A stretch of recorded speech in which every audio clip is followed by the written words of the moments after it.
Royal Champion is back and it's currently insane in Clash Mini. Why is it insane? We're gonna break down for you right now why the Royal Champion is insane inside of Clash Mini while playing matches and showing you and teaching you how to play this and how to play the no movement. All right, so the first thing that you need to worry about if you're playing no movement is make sure if you have a ranged mini like this, a ranged hero I should say, it's at the front. And also what you want to do is you want to make sure that you don't play it right behind a frontline tank right away. And the reason why I say this is because of two reasons, okay?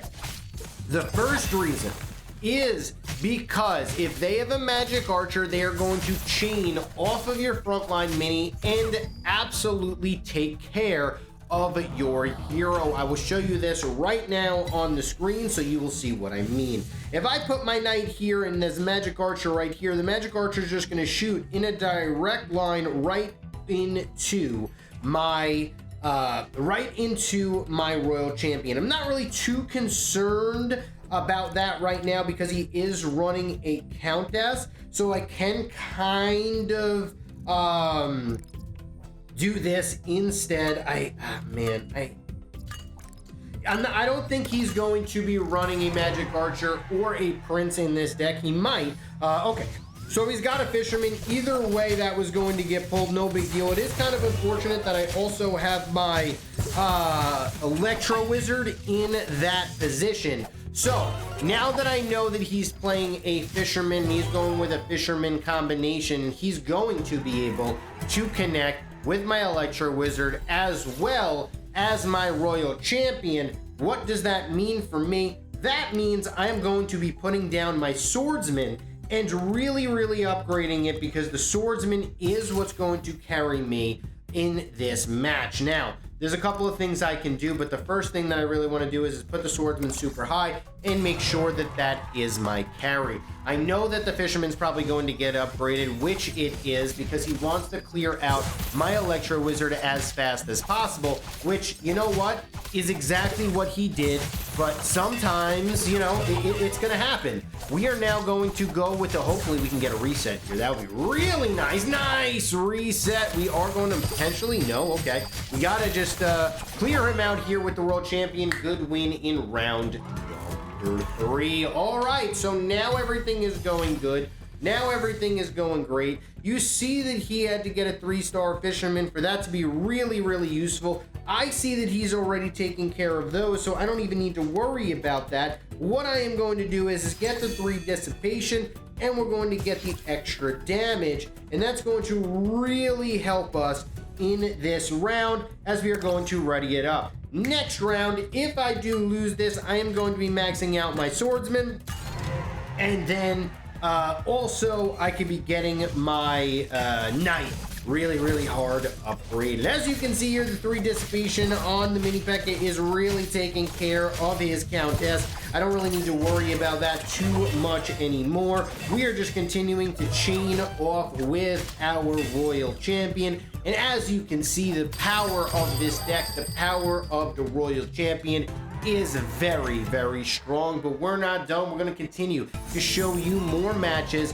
and really teach you and show you how and why the Royal Champion is super strong. So we're going to go over to regular. We're not going to click our weekly quests because we are going to save them for tomorrow's update because, or should I say the mini patch reset. The update already happened, and that's going to give us a nice little boost to get Grand Warden as fast as possible. Super OP right here. All right, so he's got a monk.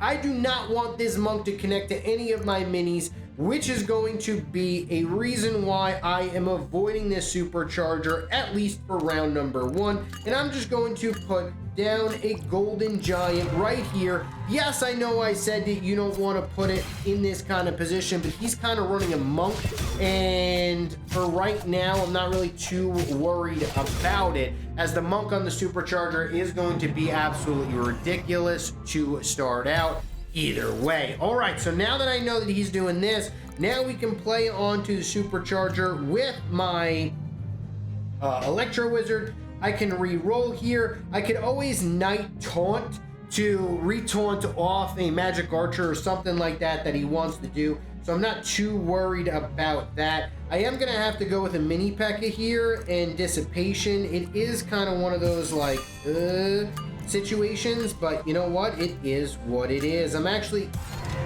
not gonna play my Knight yet, just in case I need my Knight or something like a Magic Archer or something like that. But as you can see, the mini P.E.K.K.A is going to put in work here, and it is going to win round number 2 for us. And now, this is what's cool about the no movement, because now that we are setting up for round number 3, round number 4, round number 5, I just put my mini P.E.K.K.A to counter his Monk. Now he's going to have to put something to counter my mini P.E.K.K.A. What is it going to be? That is going to be the question. Now, there's a couple of things that I can do here. I could just put this Knight right here and call it a day.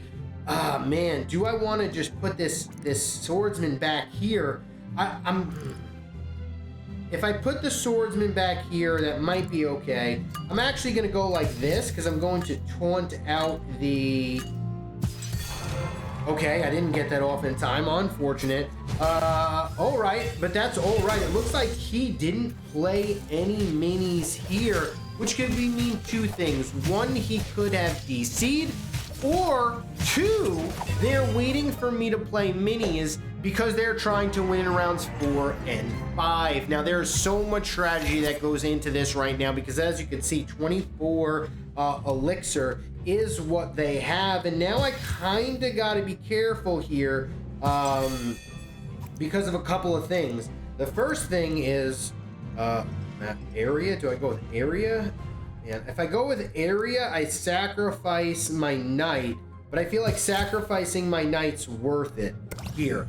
Let's see what he wants to do. Let's see what he's going to do here in round number 4. Anything can happen, as he did have 24 elixir. All right, so that's what he's doing. Had the bowler for my Electro Wizard. He was waiting for me to do something like this. He played the bowler for that. I need to win right here, because this bowler is going to be a very big problem going forward if this match continues, and we are just trying to clear him out as efficiently as possible, and we are going to win here in round number 4. So what they were trying to do was wait and see what I was going to play onto the energy tile, and then use the bowler to stun it, and then really take advantage of me in the later rounds. Unfortunately for them, it did not pan out, as we are playing this perfectly. Can we get a third? Oh, we got Royal Champion versus Royal Champion. How do you play this matchup?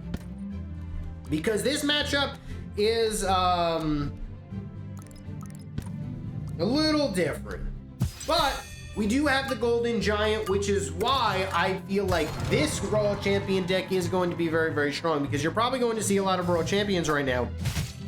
The Golden Giant is an absolute monster versus Royal Champions, and that's where we're really going to ramp up and really going to get as much value as possible here with our Royal Champion as well as our Golden Giant. As you can see, this Golden Giant just does not want to fall, and that's going to be a win here in round number 2. What are we going to look for? What are we going to play? Well, the first thing is he going to have a Prince? Is he going to have a Bowler? Is he going to have anything like that?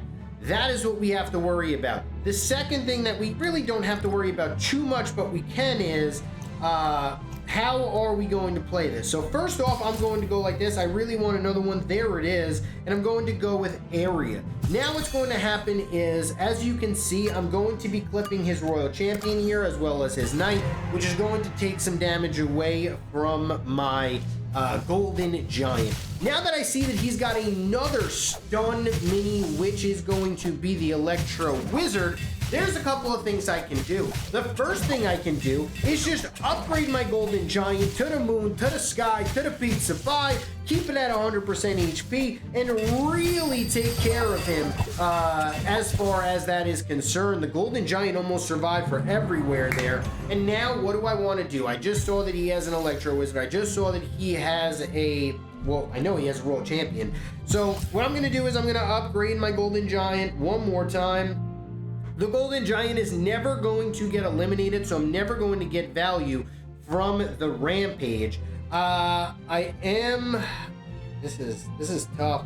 I am going to go like this, and I'm just going to stay at 4 elixir because I know that my Golden Giant can potentially win me this round. Look at him. He only spent a little bit of elixir here. He still has 3 elixir left. He didn't spend everything, which is actually very, very interesting to note because we are going to have to, I wouldn't say worry about this, but we are going to have to worry a little bit about how much elixir he has and if we are going to be able to win. And Golden Giant isn't going to heal enough. No, it is not. All right, so he's investing very, very heavily into this Electro Wizard. It's round number 4. It's a round where we really need to win. He could potentially have a Fisherman, which could cause some problems for us. But we do need to get rid of the Electro Wizard. So how are we going to do that? Though there's 2 ways. One, we can put our own Electro Wizard onto the field, which is what we are going to do. And I am going to go like this. Is this going to be enough? This is going to be really interesting because, okay, he saved elixir here. All right, so he's going hard with his knight, which is fine. I'm going to go with a stun bot with my Electro Wizard as well, as this is going pretty well for me, as we are going to continue to stun him. He's going to continue to stun me, but we are going to win here in round number 4. Now, what does he probably have? He probably has a couple of things. The first thing that he probably has is a Fisherman that he could potentially be going very, very hard on. There's nothing I can do. I have to go with the 3-star Electro Wizard, otherwise I might just lose. Next thing I need to do, I kind of want to upgrade my Golden Giant because I want my Golden Giant to just straight up carry me here. There's a lot of things that he can do. If he has a Prince, if he has a Spear Goblin, I just got to take the risk that I will still win, leaving those things really exposed. I was going to put my Electro Wizard to the right of my Royal Champion. I chose not to do that. And there you can see it. He does have the Fisherman here. We are going to get some nice stuns off with our Electro Wizard. We got to figure out a way to... Okay, there it is. He wasn't able to invest super heavily in his Electro Wizard, so this might be enough for us to win this match as we are chaining. Frenzy time is out, and we are going to win this round. This is why the World Champion and this deck is the best deck inside of Clash Mini right now.